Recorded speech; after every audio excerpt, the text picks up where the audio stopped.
दोन्ही हातात बासरी पाहिली की आठवतो कृष्ण. हे आहे प्रवेशद्वार गोशाळेचे. इथे आहे मंदिर सच्चिदानंद साईंचे, तर बाजूलाच मंदिर आहे संत श्री गजानन महाराजांचे. या दोन्ही मंदिरांच्या मधोमध आहे गोशाळा. कृष्णाला गायी प्रिय म्हणून गोशाळेला नाव दिलंय कृष्णप्रिय गोशाळा. कृष्ण परमात्मा, कृष्ण परमेश्वर, कृष्ण सखा, कृष्ण प्राणेश्वर, कृष्ण युक्ती, कृष्ण भक्ती, कृष्ण संपूर्ण जीवनाची मुक्ती, कृष्ण ज्ञान, कृष्ण कर्म, कृष्ण मानव जीवनाचा धर्म, कृष्ण गाय, कृष्णच माय, कृष्ण आहे दुधावरची साय. या ठिकाणी ब्रह्मा, विष्णू, महेश, आदिशक्ती या नावांनी गायींच्या कुटीला नाव देऊन समस्त देवतांच्या अस्तित्वाची जणू ओळखच करून दिली आहे. पिंपळ, वड, औदुंबर, आवळा आणि शमी या पंचपल्लवांना एकत्र करीत भक्तीच्या साधनेचा नवा मार्ग ही गोशाळा देत आहे. गायीची एक प्रदक्षिणा पृथ्वी प्रदक्षिणे समान मानली गेली आहे. तुळशीची एक प्रदक्षिणा जीवनात नवा श्वास भरत असते. पण इथे गोशाळेला एक प्रदक्षिणा घातल्यास 100 गायींना आणि 50 तुळशींना एकदम प्रदक्षिणा घडते. केवढं हे पुण्य! या गोशाळेच्या देखरेखीसाठी स्वतंत्र कार्यालय आणि संपूर्ण परिसरात CCTV कॅमेरे बसवण्यात आलेत. तर येथील कर्मचारी वर्गासाठी स्वतंत्र निवासाची सोय. सूर्य अस्ताकडे जात आहे. पक्षी आपापल्या घरट्यांकडे परतत आहेत. आता वेळ झाली आहे होमाची. इथे सकाळ आणि संध्याकाळ गायींच्या गोवऱ्या गायींच्या तुपात पेटवून तांदळाची आहुती देऊन होम करण्यात येतो. यामुळे परिसरात ऑक्सिजनचे प्रमाण वाढते आणि दुष्ट शक्तींचा नाश होतो. जंगलात चरण्यासाठी गेलेल्या गायी परतायची वेळ झाली आहे. गायींचे हे हंबरणं दिवसभराची ताटातूट सांगते आहे.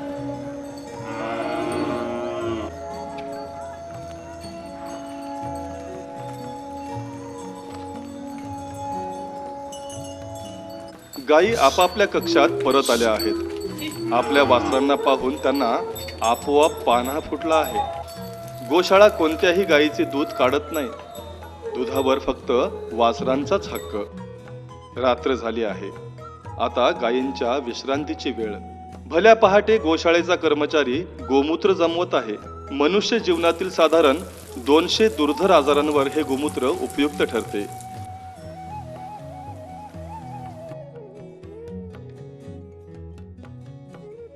सूर्याने आता आपला दिनक्रम सुरू केला आहे.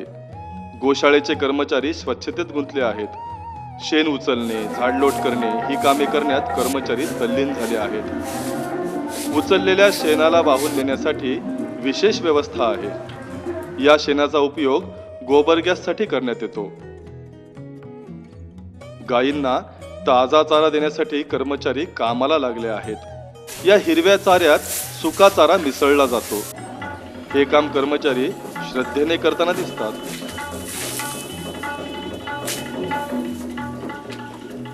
गायींना देण्यासाठी चविष्ट भोजन तयार आहे. कर्मचारी गायींसाठी भोजन घेऊन जात आहेत. गायींनी जेवणाला सुरुवात केली आहे. मिठाचे पाणी पिण्यासाठी दिले जाते. पाणी पिण्यासाठी प्रत्येक दालनामध्ये स्वतंत्र व्यवस्था केली आहे. गोशाळेत उभ्या विटांच्या साहाय्याने जमीन तयार केली आहे. गायींचे मलमूत्र शोषून घेण्याच्या गुणवत्तेमुळे जमीन नेहमी कोरडी राहते. गायीचं शेणखत हे शेतीसाठी संजीवनी.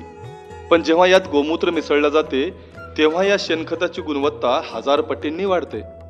तो शेणखत तयार होतो. हा शेणखत जमा करून ट्रॅक्टरच्या माध्यमातून शेतात नेला जातो. यामुळे पोषक चारा वाढीची गती चौपट झाली आहे. चाऱ्यांचं उत्पादन 6.5 एकर क्षेत्रामध्ये संपूर्ण संरक्षणात ठिबक संच वापरून घेतले जात आहे. इथे प्रत्येक गायींना नावे आणि क्रमांक दिलेले आहेत. तसा बॅच प्रत्येक गायीच्या कानात लावलेला आहे. गायींना पुरातन नावे देऊन संस्कृती जपण्याचं कार्य कृष्णप्रिय गोशाळेत चालू आहे. गोशाळेत कोणत्या गायींची सेवा व्हावी हा विषय खूप काही सांगून जातो.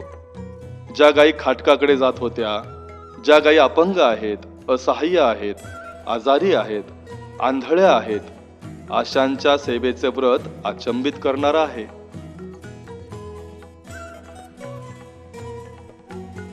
सिद्धी विद्या प्रचंड आजारी आहे. ती ICU मध्ये आहे.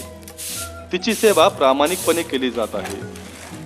जी गाय उभी राहण्यास असमर्थ आहे, तिला उभं करण्यासाठी ही यंत्रणा विकसित करण्यात आली आहे.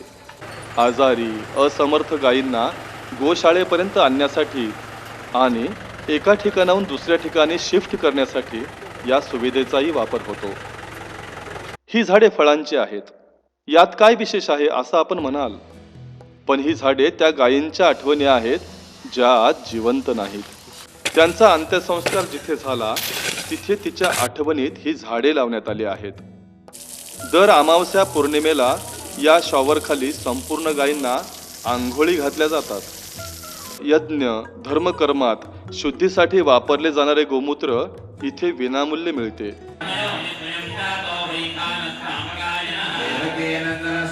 गोशाळेच्या संवर्धनासाठी श्रीमद भागवताची पारायण, सुदर्शन पूजा गोशाळेत केली जाते.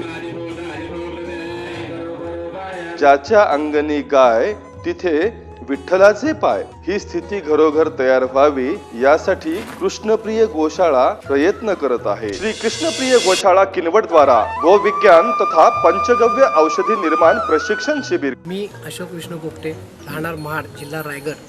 इथून मी या प्रशिक्षणासाठी आलेलो आहे. मी सध्या यवतमाळला राहतो. व्यवसायाने शेतकरी आहे. आणि जे पंचगव्य थेरपी आहे ती मला आतापर्यंत माहिती नव्हती, पण याचा वापर करून कसलेही रोग दुरुस्त करता येतात आणि इलाज करता येतात. मी राहुल भेंडे, चंद्रपूर महाराष्ट्रावरून आलेलो आहे. मैं प्रभात केवल सिंह फ्रॉम बठिंडा स्टेट पंजाब. देखिए, अपने पास पंचगव्य में एक ही प्रोडक्ट बनता है, वो बहुत सारे रोगों पर काम में लाया जा सकता है. गाईचे दूध, दही, तूप, शेण आणि गोमूत्र यापासून मनुष्य जीवनाच्या दीर्घ आयुष्य आणि आरोग्यासाठी दिव्य औषधी तयार होतात. याचे नित्य प्रशिक्षण कृष्णप्रिय गोशाळा देत आहे. पैनगंगेच्या तीरी उभी राहिलेली ही गोशाळा मनुष्य जीवनाला मार्गदर्शक ठरत आहे.